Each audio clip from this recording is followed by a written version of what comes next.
it's time to start our topic. So here we go. Take one, Rain Country, 5 tips on saving money. My very first tip, and this is one that was a hard one for me, and I still do this from time to time, is the nickel and diamond yourself to death. The common thing that we do if we're really not paying attention, let's say we're in the store and we see something and it's like, oh, this is, maybe it's an article of clothing on the clearance rack. Well, if you don't need any more clothes, you shouldn't even be shopping the clearance rack. But you go to the clearance rack and you're like, oh, this cute little hoodie is only $5. I can afford that. So you buy this cute little hoodie. You might wear it once and then never again. Or even if it's food items, you go into the food, aisles, and you're buying what's on your list, but then you see something on sale, something you wouldn't normally purchase, or you see a coupon for something that you wouldn't normally purchase.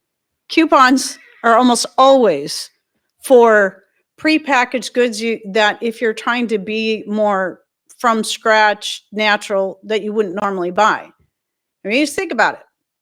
Coupons are always for prepackaged things. Now, they can be okay for things like dish soap, toothpaste, and stuff if you're not into making all that stuff yourself. I don't make dish soap. I do make the multi-purpose powder, and it can work as a dish soap for washing by hand.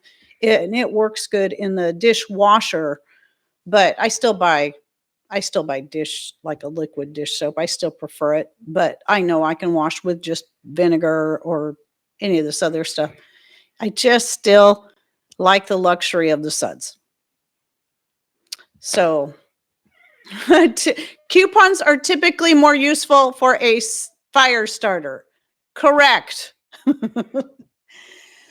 But at any rate, sometimes we see something that's like, oh, I really want to try that, or I really want this, or, and it's only 50 cents. It's only $1. It's only $5. It's only $10, depending on what it is.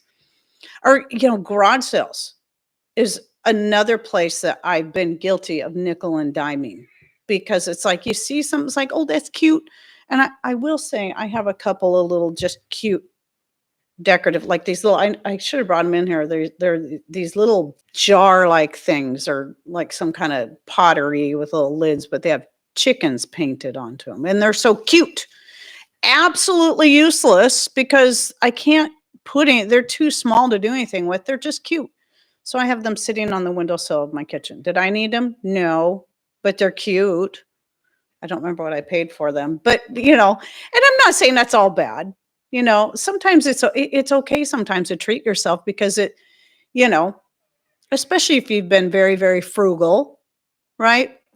But there is a point that if you think about this, if you sit down and you tally up all the nickel and diamond you've done, for your lifetime, for the past year, or maybe even for the past week, it's like, well, this was only 5 cents and that was only this. Just start tallying stuff up and then look at how necessary those particular items have been for you. It's the nickel and diamond thing that I was really, terrible about. Patrick was always the one that he would spend the bigger amount of money on bigger things, but usually they were tools like, table saws or, heavy equipment, things like that, where, I would find myself feeling a little more justified to spend $5 on a hoodie that I may only wear once or twice. I don't do that anymore. I hardly ever buy clothing unless it's like, this flannel shirt here. I only bought it for the sake of shooting videos. It's a business write-off. Okay. And I never wear it anywhere else, because just like some of my other things, I have a teal one like this too. I realized, even though I was looking for 100% cotton yellow flannel shirt, not 100% cotton. So I won't wear it other than just shooting videos, because I can't stand to wear this stuff for long. But I'm still glad I have them for the sake of adding color to my videos. So anyway, yeah, just kind of look at the things that you spend money on that are really not necessary, even if they're only a few cents or a few dollars. Do you really, really need that item? Even if it's a clearance item. If it is necessary, let's say you're going to the store, it's like, wow, I really need some more t-shirts because all my t-shirts have stains and holes in them. And you go to the clearance rack and you can find what you're looking for, even if it's in ugly colors, but you're just wanting them for work shirts, sure. Or secondhand, finding t-shirts like that secondhand are 5 cents, 50 cents tops, best way to go. Some of my favorite articles of clothing I've actually bought secondhand, or they're the ones I've made myself, like all my skirts. All of my skirts and the pantaloons I wear underneath them, I've made myself, and I love them. So, and I've gotten better over the years finding what fabrics I like best and the best way to make something to make it the most comfortable and easy to wear and use. So yeah, American clothing is really a great place to find 100% cotton t-shirts for a good price that are all American made. I am still amazed at how low the cost is on their cotton shirts, American made. I've seen Chinese made shirts for more expensive than what they charge. So if it's all the basic colors I need, like this is an all American t-shirt right here. This is a pocketless one, but they also make ones with a pocket, and I get those for Patrick. So for their 100% cotton shirts, so they only have just very basic colors, plus the bright orange, like the safety orange. Another thing is, and I did a video on this, I think last year, showing how I basically budget my monthly bills. So keeping a ledger, it might be best to even just start, if you haven't got into keeping a ledger or a list of your monthly bills, maybe start writing down all the things that you normally buy and then look over that list. And that includes your regular bills, whether it be your insurance bills, house payments, car payments, whatever they are. Write all of that stuff down, all of it, what you typically spend weekly on groceries.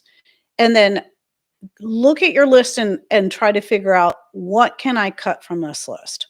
Obviously, important payments like house, if you're still making payments on houses and vehicles, those are important, insurance payments and whatnot. But are there things within that list, like maybe certain streaming services, that you can cut that are just totally unnecessary? And of course, that's going to vary per person. Some people may find their streaming services very necessary. So there's no judgment here. If you guys are spending money on certain things, but because the thing is maybe you have a streaming service for entertainment purposes, but you don't do anything else. You don't go out to the movies, which costs what, $200 a pop anymore. I'm just throwing numbers out I'm exaggerating to make a point, but who knows? Maybe it does now, because I haven't been to the movie theater in I don't know how many years, because I'm not interested. Popcorn is what, $75 for a large bucket? Forget it. No, and even if I did, I still sneak my own treats in. We used to do that. Anyway, so yeah, I mean, if you're cutting costs in other areas, it would be far more expensive anyway. I mean, because for us to go to a movie theater, we have to drive at least 60 miles to get to one. So that's a whole day. You got to drive there, and then you want to make a day out of it, because just like I spent the money on fuel and the time and the wear and tear on my rig to get in here, I'm going to do some shopping at Costco. So at any rate, yes, I mean, it's okay to make certain allowances. There's nothing wrong with treating yourself. Just look at other ways that, okay, if you feel this is important, what is something else you can cut to make up the difference?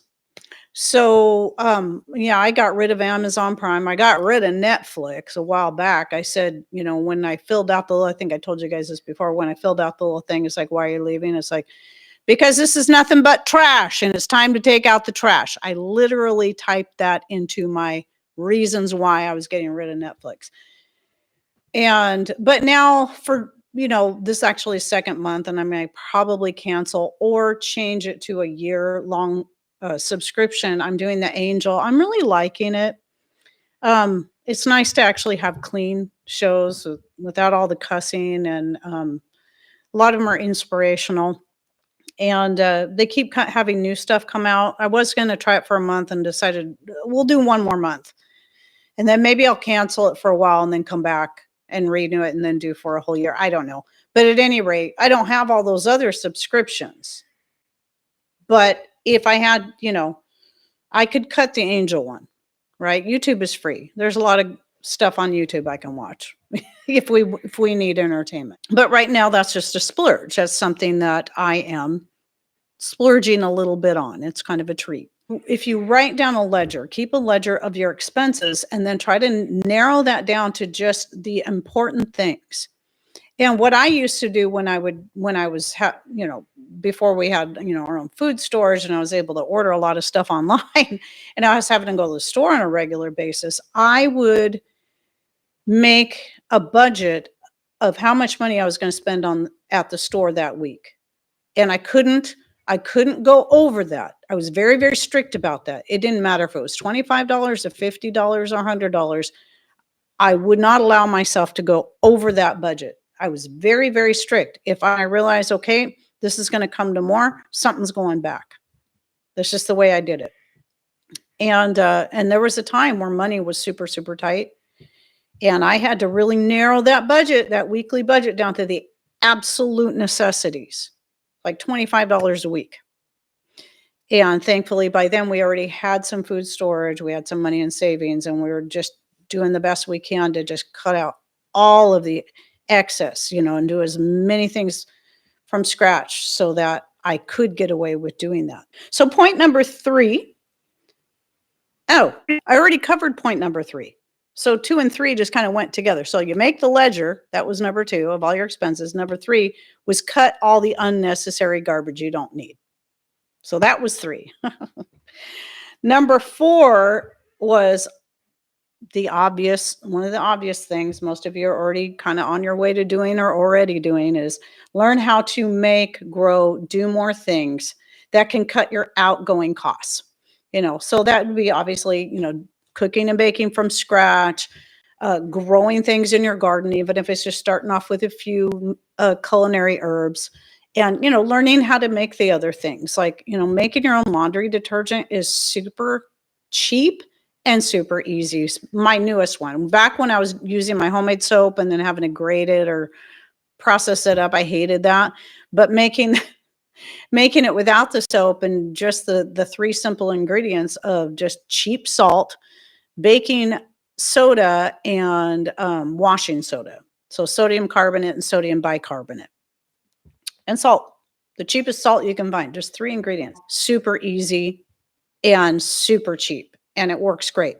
Now, there are a few people that I've had only a couple people tell me it didn't really work great for them, but everybody else that has tried it has been very happy with it and said it worked great. They love it. They love how cheap and easy it is to blend up, to make up. So that's the kind of thing, but you don't have to do it all at once. And that's where some people get kind of hung up. It's like, oh, I have to learn how to do all this stuff right now and do it now. No, start with one thing at a time.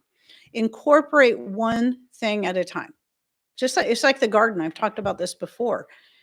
Some of the mistakes, I kind of made this mistake in my first year where I decided, we'd been doing some gardening, growing tomatoes and a few things here and there for quite a number of years. But when I decided to get serious and turn basically the whole backyard into a garden, get rid of the swimming pool, get rid of the trampoline, I really tried to do too much at once. And it was a bit overwhelming. But the thing is I didn't freak myself out too much about it. I just like, you know what? I'm just going to have to not worry about this, that, and the other thing, and focus on the things that are doing good for me right now. Not worry about trying to learn how to save seeds. Just learn, what I can now based on these things that are doing really well, like the snow peas and the potatoes and, the tomatoes that I've been growing for years. And then just Start adding stuff as you get more familiar and comfortable. That's the thing is no matter what it is, learning how to sew, crochet, knit, cook, bake, et cetera, et cetera, et cetera. Things get easier. And as they get easier, you get faster at them. Then you're able to free up more time to do more things and to learn more things. So, you don't want to overwhelm yourself with trying to do too much at once. And that's why I try to stress that so much, because it can make you just go, forget it. I don't want to do any of this, because you get so stressed out trying to keep up on everything. So anyway, that was point number 4. And then point number 5, find ways to upcycle or repair items. So whether that be clothes, appliances, wood things, like pallets are a popular thing. A lot of times you can get pallets for free, and you can take the wood off those pallets. And I know there's a few things around here Patrick has made with pallets that came with our solar panels from years ago when we first were investing in our solar panels, and we kept getting all these pallets because that's how they would come. And then he took those he made those little boxes, wood boxes for holding my canning jars, be they empty or full, out of pallets. He's taken, when he had to redeck his equipment trailer, he took the decking off of that, because there was a lot of that wood that was still really good, but there was a lot of that was rotten. That's why he had to redeck the whole thing. Took that wood, built this countertop, but that's back here, built the cabinet in our back bathroom here out of that. And I think he's probably made a few other little things. He's used old fence boards to make shelves. And so, that's just the wood stuff, taking apart different old clothing and recycling that fabric and making it into something new. Taking old t-shirts and using them as, cutting the sleeves off and cutting them into 2 big pieces, or 4 or 8 smaller pieces, and using them as paper towel replacements. So there's just so much you can do by just upcycling and recycling that can save you a lot of money, and learning how to at least hand stitch, because there's a lot of repair work you can do with hand stitch. The guy that leads up our fellowship group, he had a couple of hunting vests that he cannot find them anymore. Cabela's was putting them out. He goes, I cannot find any more made like this. And they're the perfect bird hunting vests. And he wanted me to make one. And I'm like, I don't feel comfortable taking on that big project, because as I look closely at it, I'm like, and it would cost a lot of money just for the parts and pieces.